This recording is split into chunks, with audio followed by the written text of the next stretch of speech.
কোনো কিছু হলেই বড় গাড়ির দোষ। হ্যালো এভরিওয়ান, আসসালামু আলাইকুম। আজকের ভিডিওতে কথা বলবো আমাদের একটি ভুল মনোভাবকে নিয়ে।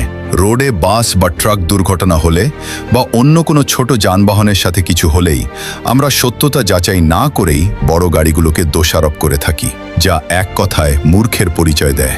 আচ্ছা, বাস বা ট্রাক যে চালায় সে একজন মানুষ, আর ছোট যানবাহন যে চালায় সেও একজন মানুষ। তাহলে কেন কোনো কিছু যাচাই না করেই বড় গাড়িগুলোকে দোষারোপ করা হয়, তা একটি প্রশ্ন রয়ে গেল। জাতির কাছে দুই যানবাহনের ড্রাইভারেই মানুষ, আর মানুষ মাত্রই ভুল হয়।